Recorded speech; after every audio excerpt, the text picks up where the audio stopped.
For today's video, I have gathered some of my life drawing and anatomy books. I have done individual videos on all of these books, but today I thought it might be helpful to rank them side by side as far as skill level. Not in terms of how good I think these books are, because I actually think all of these are very good books, but rather rank them how they fall in skill level, beginner, intermediate, or advanced. When I first started studying life drawing, I purchased books that were beyond my skill level. And I found that very overwhelming and frustrating and kind of discouraging. So I think it's really important to purchase books within your skill level. So I hope this video helps with that. Of course, I'm going to start with the Christopher Hart books. Figure It Out series, The Beginner's Guide to Drawing People in Human Proportions. I think these are both good books, especially if you have a younger child, maybe a elementary school or middle school child that wants to learn to draw the figure. I'm always surprised on Amazon that people buy life drawing books and then they are surprised that there is anatomical details in them, especially if they're buying for children. These Christopher Hart books are geared to a younger audience, so there is no explicit anatomical details in these. If that is an issue for you, I would say, especially the human proportions, even for adults, I think this book, The Adult Beginner, would find useful. The next book is How to Draw People, Step-by-Step Lessons for Figures and Poses by Jeff Mellem. This, again, I think for an adult beginner, this is the perfect book. It gives detail, it's accurate, but it's simplified. There is not anything overwhelming in this book. It's kind of step-by-step, but again, it still is very detailed yet simple. It gives the proper anatomical names for the muscles and the bones. And then this book, Drawing the Head, or The Head and Figure by Jack Hamm. Again, I think for an adult beginner, this book is chock full of information. The text is very good. It gives some information on bones and muscles, and it just has a lot of information. It's a little bit dated in the style of illustration because he worked in the 40s, 50s, and 60s, but I think still very relevant. If you're an adult beginner, Drawing the Head and Figure by Jack Hamm or How to Draw People by Jeff Mellem, both very good. Moving on to a more intermediate level, I would say late beginner, early intermediate, even through advanced level of drawing. These three books are very good. Figure Drawing by Michael Hampton, Anatomy for Sculptors by Uldis, Zarins, and Complete Guide to Life Drawing by Gottfried. This book, I think even for a beginner, would be good.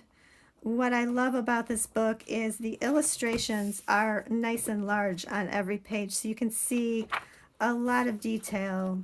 This book kind of has a very classical feel to it. Late beginner, intermediate, I would recommend this one. Figure Drawing, this is a very well-known book. This is a book I bought as a very beginner, and I did find it still a little overwhelming, even though it starts fairly simply. I think maybe for the very, very beginner, it would still be a little bit overwhelming. Once you get past that beginning stage, though, it's very well laid out. It's very clean. I love the basic layout and organization of this book, and definitely through intermediate, even into an advanced student, this book is very good. Anatomy for Sculptors. This book is not just for sculptors, in my opinion. It's very detailed. I don't think for a beginner it's appropriate. I would say intermediate student to advanced. One thing I like about this book is that it covers a lot of different body shapes, not just that classic average figure that so many books cover. So Morpho books, I have all 6 of the Morpho books, and if you don't want to do a lot of reading, but you want to look at a lot of reference photos. These books are filled with reference photos. For a very beginner, again, I think these books are going to be overwhelming, but certainly for an intermediate, I think even through an advanced student, I like to just sit down with these books, look through them, pick out a couple of illustrations here and there, and sketch them out, draw them in my sketchbook, copy them. I always end up learning something from these books. Next, I have Poses for Artists, Volume 1 and 2 by Justin Martin. I think there are 5 of these books total, and I've included these books because I think they're just great reference books. It says Poses to Inspire Art and Artists, and I love to sit down with these books and just copy some of these and draw the different poses in them. If you're a comic book artist, I think these are a great supplement to some of the anatomy books that are out there. Definitely, I think these are worth having. Next, I have the 2 Andrew Loomis books, Figure Drawing for All It's Worth and Drawing the Head and Hands.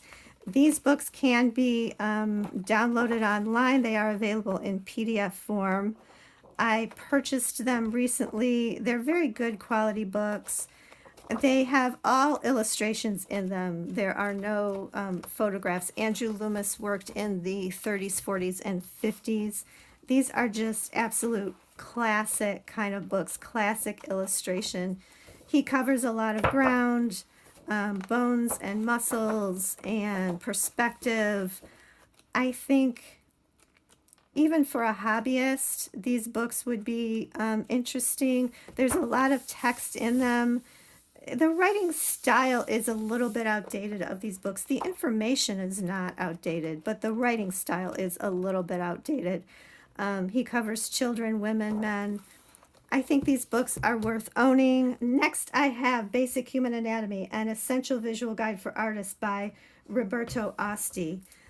One of my favorite books by far. I think this book is perfect for a beginner, for an intermediate, and for an advanced student. It's one of the rare books that I think you can purchase and you will get a lot of mileage out of this book. He starts very basic and just moves on. There's detail, but it's simplified enough to understand.